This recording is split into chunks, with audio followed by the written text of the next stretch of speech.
Well, we start with what is happening right now. The hunt is still on for an inmate who escaped in Albuquerque last night. Yeah, take a look at this. Police and sheriff deputies are looking for this man, Brandon Davis.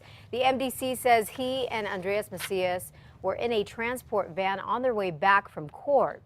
They say the van had stopped at UNMH to pick up another inmate when Davis and Macias kicked the van's door out and took off running. Now, because the two were in court, they are wearing regular clothes and not orange jumpsuits. Investigators say they caught up with Macias at his home last night, but they are still looking for Davis. His criminal history includes child abuse and aggravated assault with a deadly weapon. We are told that Davis tested positive for drugs, and that is why he is going back to jail. If you see him, call police. And police in Hobbs are still looking for whoever jumped an elderly man in his front yard last week. Officers say that last Monday, the man went to go outside to check his mail at his home on East Sanger when a guy in a mask attacked him and robbed his house. Police say they do not know who the robber is. A small town on the border of southern New Mexico is getting some new jobs today. Governor Susana Martinez is going to be in Santa Teresa making the announcement. 2 companies are expanding and creating 40 new jobs there. She is also going to talk about improvements to roads and the water system in the area. Well, a very important inspection visit is set for today for a company in Roswell that wants to turn horses into meat. News 13's Alex Goldsmith has the story. The Valley Meat Company's bid to turn a cattle slaughterhouse into the country's only horse slaughterhouse is set to get a walkthrough inspection from USDA inspectors. It's a key step for the controversial company, which sued the feds to get the inspection needed to open up. Animal activists have strongly opposed the move, with 2 groups saying they'll also sue the USDA if Valley Meat's application gets approved. Their claim, the slaughterhouse would cause environmental and health problems. Horse slaughterhouses were effectively banned in the U.S. in 2007, but a change in federal law a little more than a year ago opened the door. We asked the company's lawyer how soon the slaughterhouse could open if it gets federal approval, but we didn't get a response back. Valley Meat says it plans on selling the meat overseas and in Mexico. Alex Goldsmith, KRQE News 13. Both President Obama's administration and Governor Susana Martinez are against the horse slaughterhouse, but others say it is a more humane way of dealing with neglected horses than shipping them to other countries, and they say the slaughterhouse would create jobs.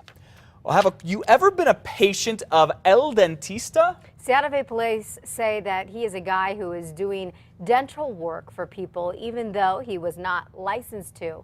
Now police want to find out exactly how many patients Elvia Kessler had. He is in jail right now, charged with a number of crimes. Police say he was using dirty tools to work on people's teeth for the last 5 years. Investigators say they found out about him because one of his patients had a problem with him and called detectives. They set up an appointment and arrested Kessler. He had all the equipment he needed, drills shoved inside his toolbox, what looks like super glue, trays to make molds. Police also say Kessler was injecting people with drugs to numb them. Investigators are waiting for the results of a blood alcohol test to see if the driver of a car they say was speeding and racing was under the influence. The driver, Andres Quintana, is still in critical condition. 3 people were hurt and 2 others were killed in the crash.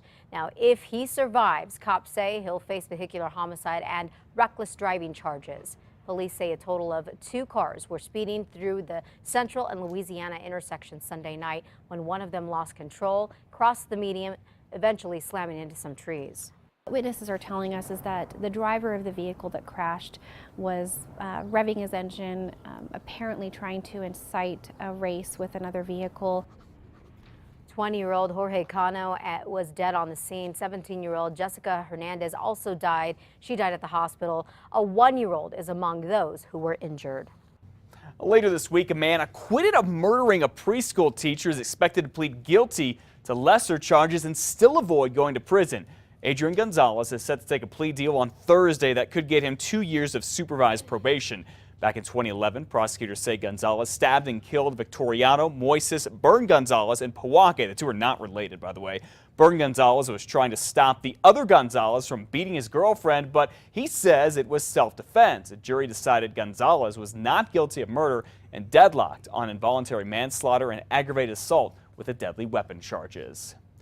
A former cop who had sex with a teenage girl who is a student at the high school where he was working is spending his first full day in prison today. Victor Castillo was sentenced to 25 years in prison yesterday after pleading guilty to rape charges. He was a school resource officer in Portales last year when he started seeing a 16-year-old girl, drove to her house in his patrol car in his uniform, and had sex with her.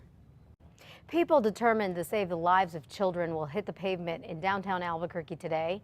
Today is known as the Million March Day all over the country. It's a day where marchers try to raise awareness about child abuse and prevention.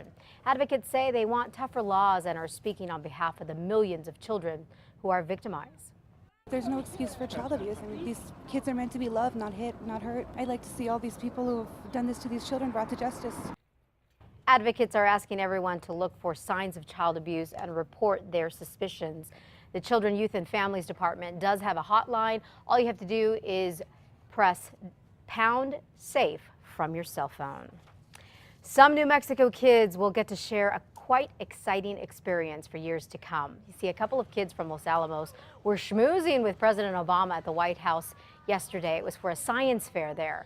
12-year-olds Summer Bronson and Catherine Roseclope were among the group of Los Alamos Girl Scouts who developed a cooling headband to help senior citizens who can't sleep. The Los Alamos girls showed off their device in the state dining room. The president said kids like Summer and Catherine, quote, have to make you hopeful about the future of our country, end quote. How exciting was that for these girls? Absolutely. They came up with a pretty cool device there. Yeah, and meeting the president. There you go. Can't beat that. All right, the time.